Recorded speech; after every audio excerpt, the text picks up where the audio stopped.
The cabin lights glowed a soft gold as Amira adjusted her scarf and walked down the aisle. Her hands moved with calm precision, offering water, smiles, and politeness that had become second nature. "Would you like something to drink, ma'am?" she asked gently. Sophie, seated near the window in a designer coat, didn't look up. "Sparkling. Cold," she said flatly, her tone carrying the weight of someone used to being obeyed.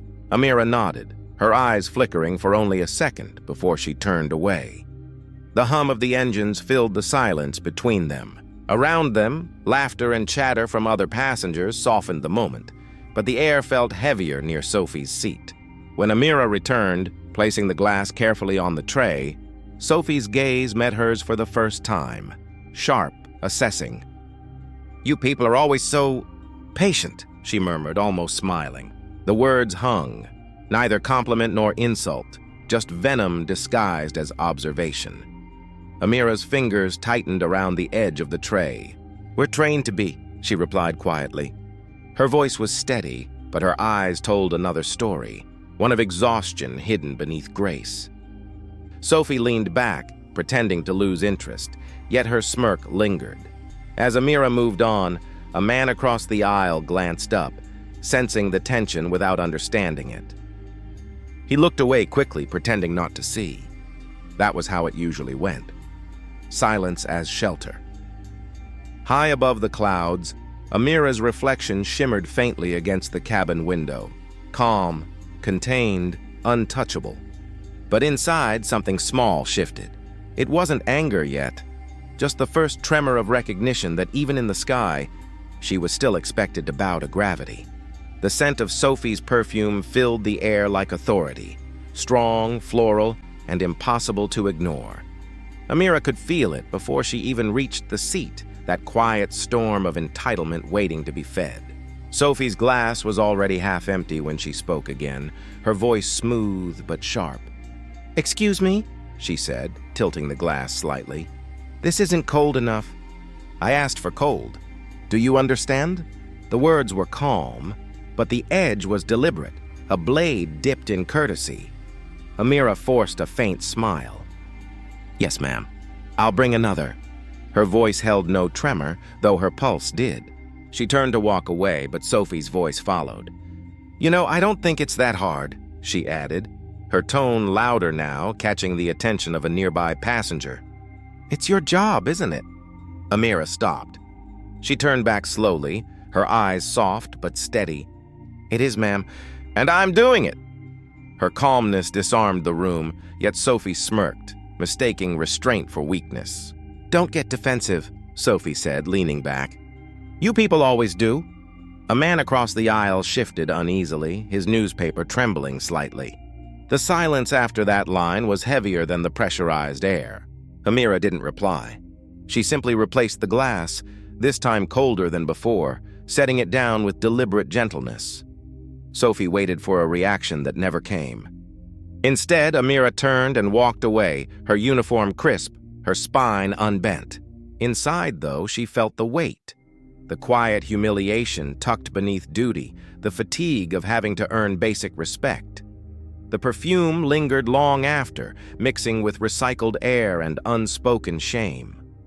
In that moment, Amira realized dignity could be both armor and burden, polished on the outside, bruised within. The sound of fabric tearing cut through the cabin sharper than any shout. For a moment, no one breathed.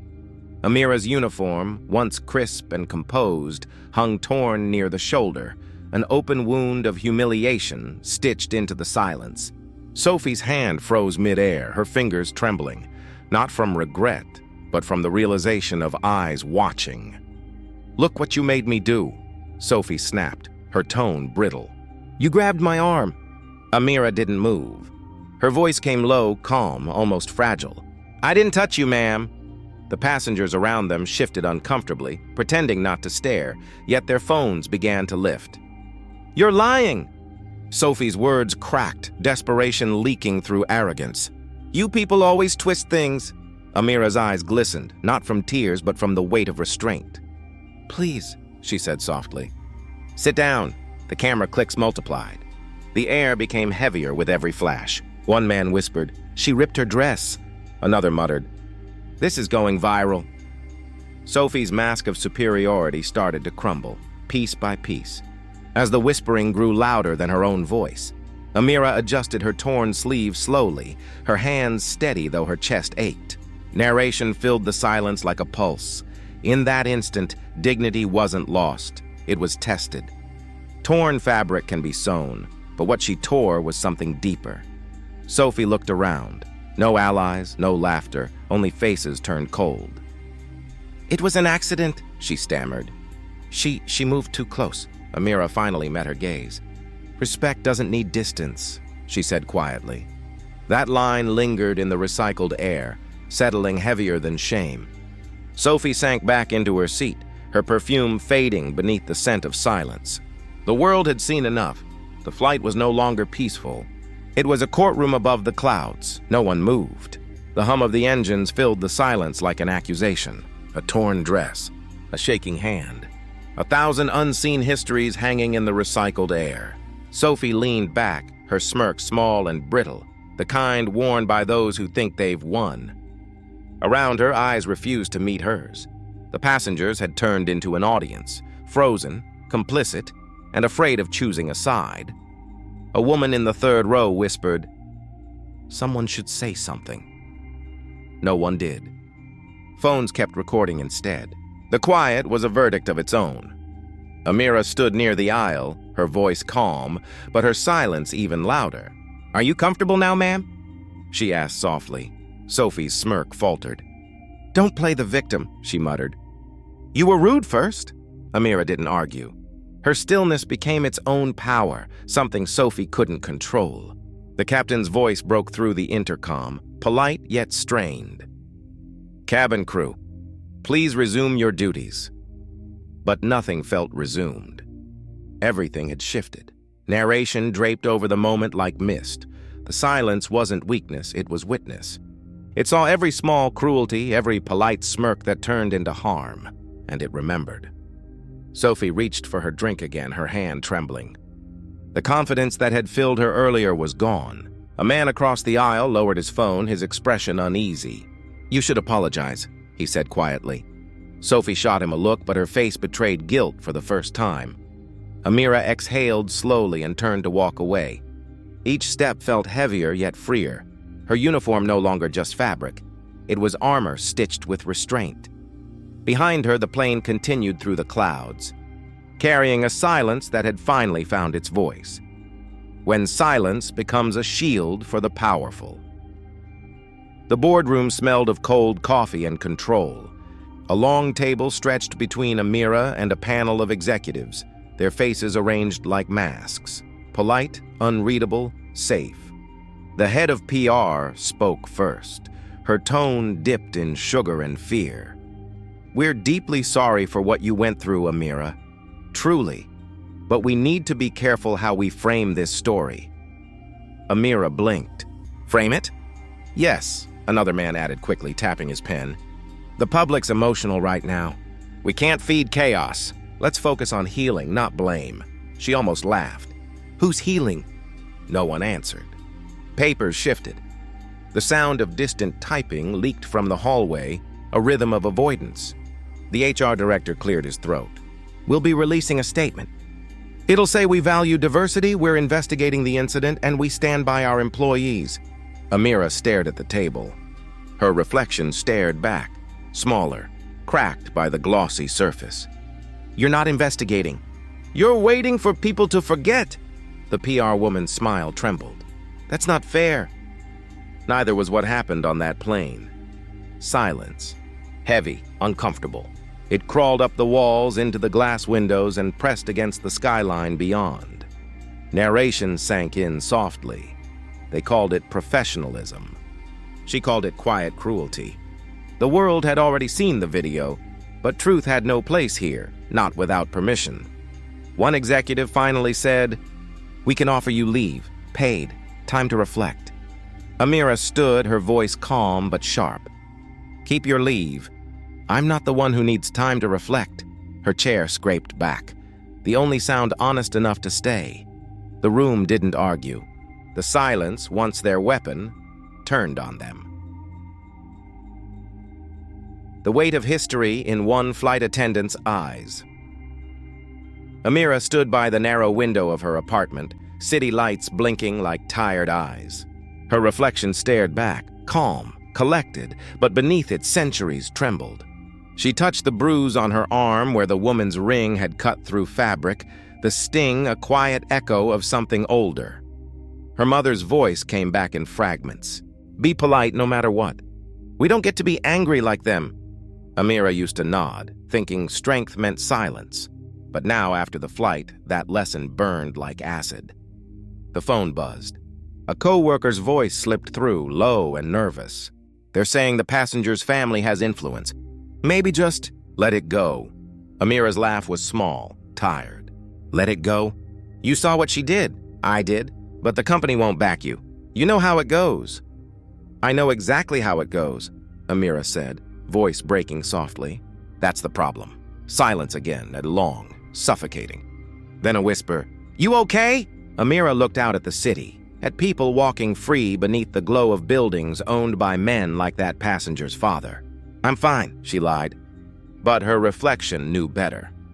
Narration crept in, steady and sharp. Every smile she'd ever forced had been part of a quiet war. Every time she lowered her eyes, the world called it grace. But tonight the grace cracked. A tear slipped down, almost unnoticed. She didn't wipe it. For once, she let it stay. Proof that calm didn't mean unbroken. Down below, a siren wailed, distant but rising, like a reminder that silence never stays silent forever. The calm in her eyes hardened into resolve.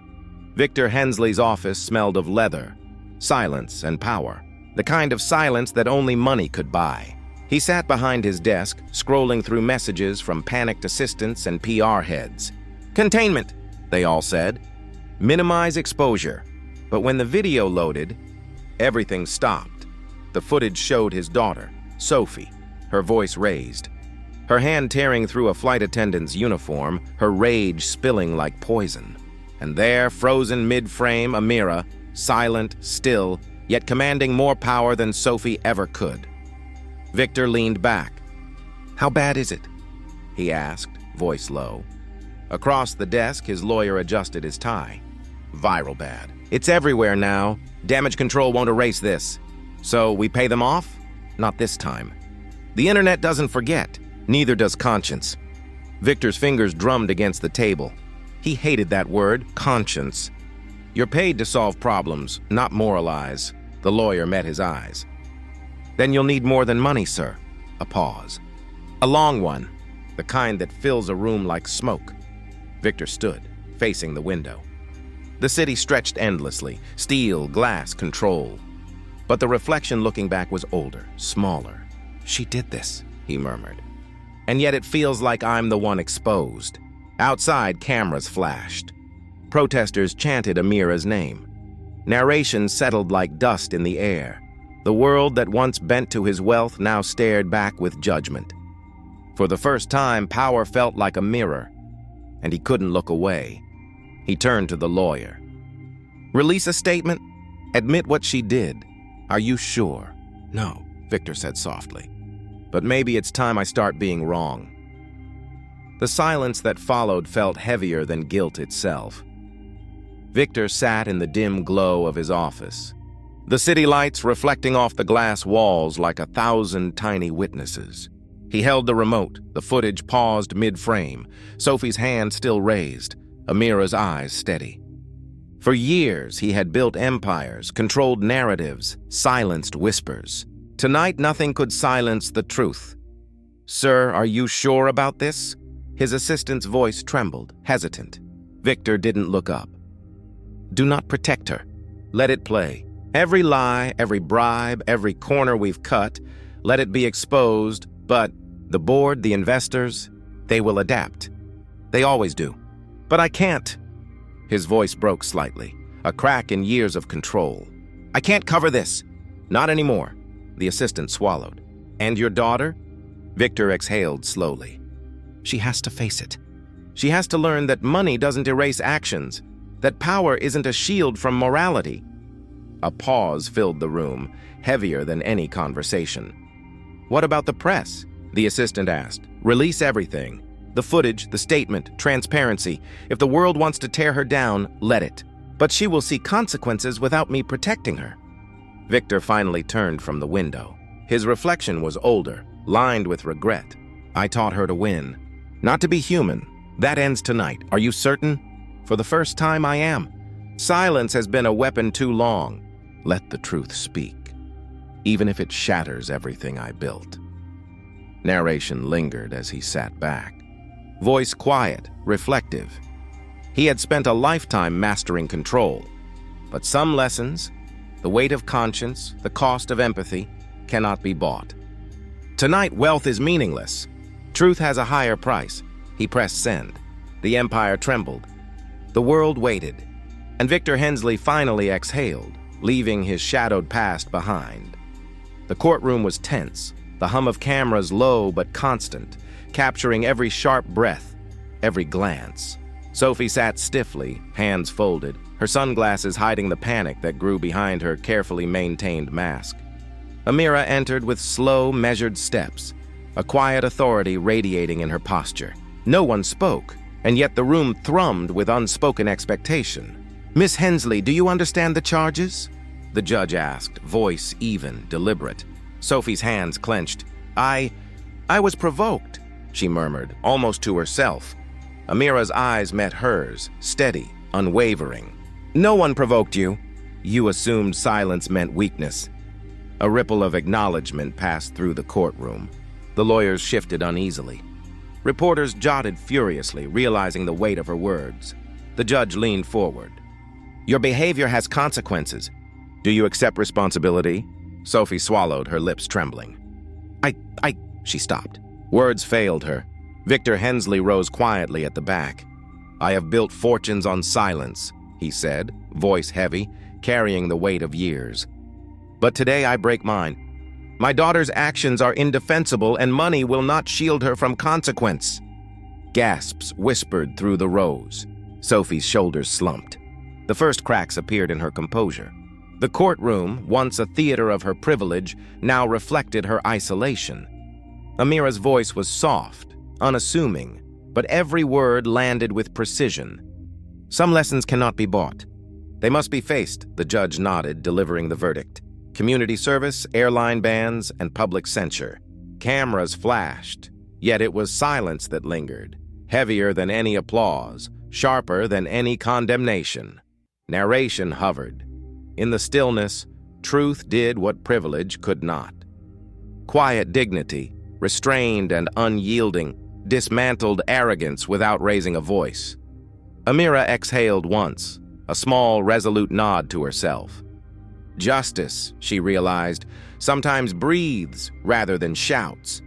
Victor sat forward, fingers clasped tightly on the mahogany desk, his gaze fixed on the floor as if it held the answers he had long avoided.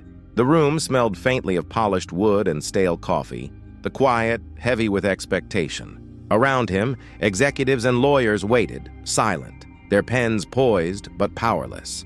"I've protected her for too long," Victor said finally, voice low but cutting through the tension.